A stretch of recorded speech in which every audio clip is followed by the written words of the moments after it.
Him inside us. We ask Jesus into our heart. In verse 27 it says, then he took a cup. Now there were 4 cups in the Seder, in the Passover. This would have been, we think, the 3rd cup, what is called the cup of redemption. It would have been remembering redemption. He takes the 3rd cup. He would have held it up, says, then he took a cup, and after giving thanks, there he is. Again, giving thanks. He gave it to them and said, drink from it, all of you, for this is my blood of the covenant, which is poured out for many for the forgiveness of sins. We drink his blood. Again, it sounds bizarre, but it's a command from the Lord. Symbolically, we know it's not the blood of Christ, it's grape juice. But it symbolizes the precious blood of Christ that cleanses us from all iniquity. Understand this, that the blood cleanses us. He is redefining 1,500 years of the Passover, where it was the blood of a spotless lamb sprinkled over the doorpost. Where the Passover occurred, the angel of death would pass over any household that had the blood. The death angel passes over any heart that has the blood. The idea of being cleansed by Jesus' blood. Now, it's an odd idea to be cleansed by blood, isn't it? You ever got blood stain in a garment? Many of you know preacher Larry Cox. One of my mentors was the pastor at Flat Rock Baptist Church for many years. I remember for graduation, when I graduated high school, he and Miss Pat gave me a really nice shirt. It wasn't a dress shirt, it was a casual shirt. But it was probably the nicest casual shirt I owned. And the upper half of it was white, bottom half of it was black, was striped with striped sleeves. That just, it was a 1980s era shirt. But I loved that shirt. It was so nice. But I had a place on my back. I didn't realize. I put it on one day that was bleeding. And I bled on that shirt, my favorite shirt. And when I took the shirt off that night, I noticed that there was a blood stain on the back. Just a tiny one, but enough to notice. And I was distraught. I took it to Mom and I tried to, can we get the blood out of this shirt? And it was stained. I still wore it because it was a really good shirt. Just try not to turn around, just always kept my back to people.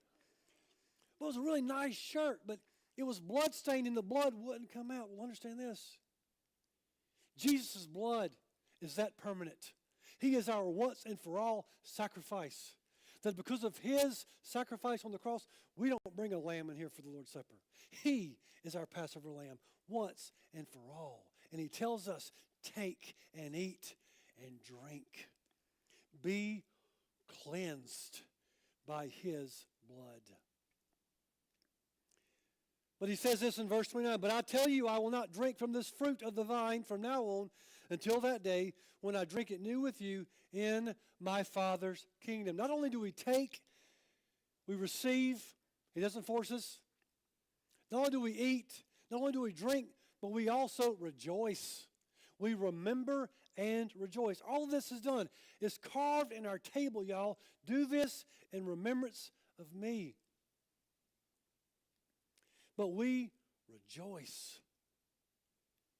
Jesus is giving thanks here, knowing he only has a few hours left until he's hanging on a cruel Roman cross, half beaten to death. He is still giving thanks. He is still trusting God the Father. He is still rejoicing. Wow.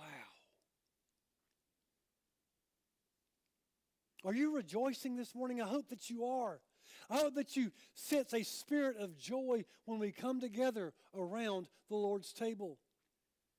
When we take communion, we look backwards at what God has done. When Jesus took the cup of redemption and blessed it, he is our Redeemer. We look backward at his sacrifice. We look around at our fellowship, our other brothers and sisters in Christ.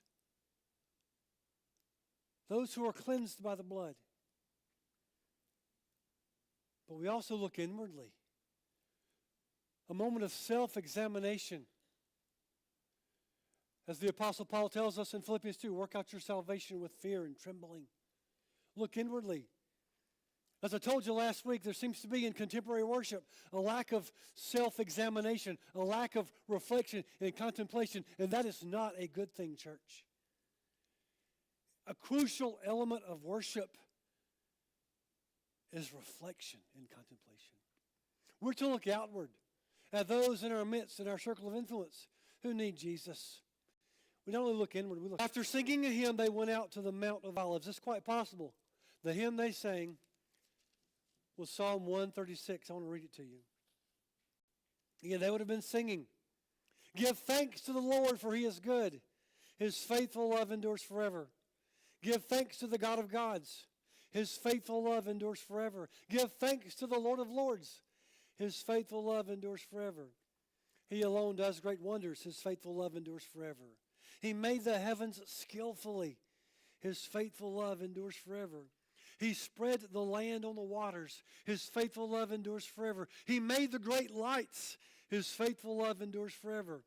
The sun to rule by day. His faithful love endures forever. The moon and stars to rule by night.